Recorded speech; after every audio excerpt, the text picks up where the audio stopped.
बाप्पाच्या नैवेद्यासाठी आज आपण ड्रायफ्रूटचे लाडू बनवतो आणि एकदम सिंपल, ईझी आणि मजेदार अशी रेसिपी असणार आहे आणि खूप आरामात हे राहतात. 2-2 महिने तुम्ही याला आरामात ठेवू शकता. पण आता नैवेद्यासाठी बनवतो. पॅनमध्ये आपण ना खोबरं किसून टाकतो, त्याला भाजून घेतोय. त्यानंतर त्याच पॅनमध्ये आपल्याला टाकायचं तूप आणि सगळे ड्रायफ्रुट्स भाजून घ्यायचेत. असे मस्त घीमध्ये रोस्ट करून घ्यायचे.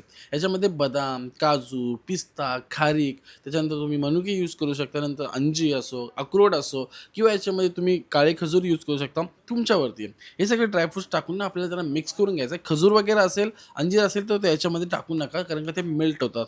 आता ते सगळे ड्रायफ्रुट साईडला काढायचे. मग त्याच पॅनमध्ये आपल्याला टाकायचं आहे गुलाला. आता गुळामध्ये आपल्याला याच्यामध्ये मिक्स करायचं आहे. जर तुम्ही खजूर वगैरे केलं ना, तर खजूर एकदम पूर्ण काढून घ्यायचा आणि तो करू शकता. त्याची मी पुढे कधी रेसिपी देईनच तुम्हाला. आता गुळामध्ये टाकले वेलची पावडर आणि वेलची पावडर टाकून थोडी जायफळ पावडर टाकून मिक्स करून घेतोय. थोडंसं मीठ टाकलंय आणि हे सगळं टाकून गूळ एकदम पातळ करून घेतलंय, बारीक करून घेतलं स्लरीवालं. मग याच्यामध्ये ॲड करतोय आपण ते ड्रायफ्रूट जे आपण रोस्ट करून घेतलेले, ते खोबरा वगैरे सगळं ॲड करून घेणार आहे आणि मिक्स करणार. थोड्याशा गुलाबाच्या पाकळ्या ड्रायवाल्या माझ्याकडे होत्या, ते पण याच्यामध्ये ॲड करणार आहे आणि ॲड केल्यानंतर आता आपल्याला काय करायचं आहे, थंड व्हायची वाट बघायची आहे. पण जास्ती थंड होऊ द्यायचं नाही आहे. गरम-गरम असताना ते वळायचं आहे. तो चटका वगैरे लागतो हाताला, पण काय करणार ऑप्शन नाही आहे. हाताला थोडं पाणी लावा थंड आणि देन गोळा घ्या आणि छोटे-छोटे लाडू तयार करा. नंतर ते कडक होतात. जर जास्ती तुम्ही जर वेट केलं, ते कडक होऊन जातील आणि मग अशा प्रकारे तुमचे लाडू तयार होतील बाप्पासाठी.